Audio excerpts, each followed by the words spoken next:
এইটো এনেকা মানে নচলিব, এইটো আৰু একশন হ'ব।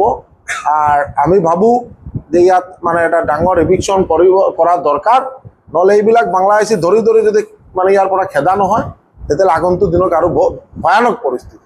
মাননীয় মুখ্যমন্ত্ৰী আমাৰ শ্ৰদ্ধাৰ মুখ্যমন্ত্ৰী ডক্টৰ হিমন্ত বিশ্ব শৰ্মা মহোদয়ৰ লগত আলোচনা কৰি তেখেতকো ইনফৰমেশ্যন দিছোঁ।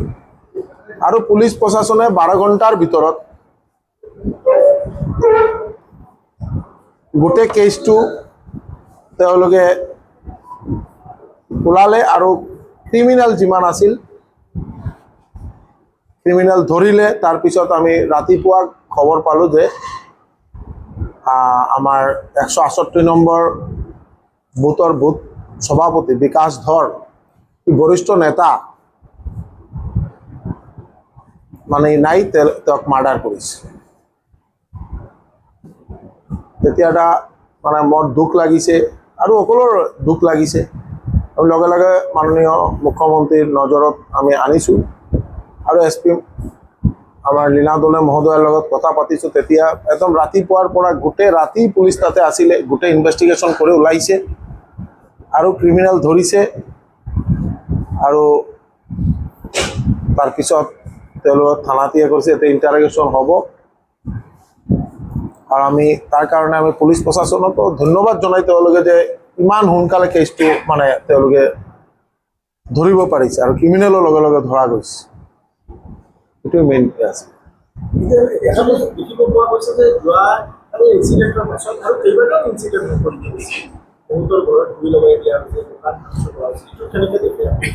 আজি চাওক, আমি সদায় আমি ভাৰতীয় জনতা পাৰ্টি বা আমাৰ মাননীয় মুখ্যমন্ত্ৰীৰ নেতৃত্বত এই চৰকাৰ ৰাইজৰ হিতে কাম কৰি আছে আৰু আমি সকলোৱে শান্তি বিচাৰোঁ, প্ৰগতি, উন্নয়ন, ডেভেলপমেণ্ট এইটো লৈ আমি সদায় আলোচনা কৰি থাকোঁ, এইটোৱেই চলি আছে। কিন্তু কেইটা আমি দেখিছোঁ যে ইয়াত এটা মাটি দখল কৰাৰ এটা প্ৰৱণতা। এই যে বহিৰাগত এইবিলাক চব বাংলাদেশী। আজি নহয়, আজিৰ পৰা বহুত দিন আগৰ পৰা মই কৈ আছোঁ ইভিকশ্যন হৈছে আৰু হ'ব। মাননীয় মুখ্যমন্ত্ৰী মহোদয়ৰ লগত যোৱাকালি আলোচনা হৈছে। আমি অলৰেডি কৈছোঁ যে এই বহিৰাগত বাংলাদেশী মানুহ থাকিলে ইয়াত ক্ৰাইম কণ্ট্ৰল কৰা মুস্কিল হ'ব। চাওক, ইমান এটা ভাল মানুহ ঘৰৰ পৰা ফোন কৰি লৈ গৈছে, লৈ মাৰ্ডাৰ কৰি দিলে। এইটো কোনে ভাল চকুৰে দেখিব?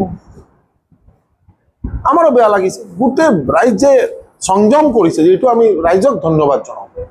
ইমান সংযম কৰিছে, পুলিচ প্ৰশাসনে ভূমিকা ভাল লৈছে আৰু মাননীয় মুখ্যমন্ত্ৰী মহোদয় কণ্টিনিউৱাছ মানে খবৰ লৈ আছে যে মানে পৰিস্থিতি কেনেকুৱা আছে। পৰিস্থিতিটো কণ্ট্ৰল কৰিছে। ৰাইজৰ ইমান মানে ভিতৰত মানে তেওঁলোকৰ জুই জ্বলিছে যে একজন ভাল মানুহ ঘৰৰ পৰা লৈ গৈ মাৰ্ডাৰ কৰিছে।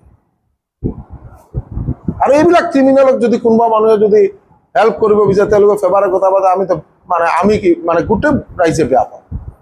আৰু ইয়াত চব বাংলাদেশী মানুহ 1983-84 ইয়াত এটা গণ্ডগোল হৈছিল।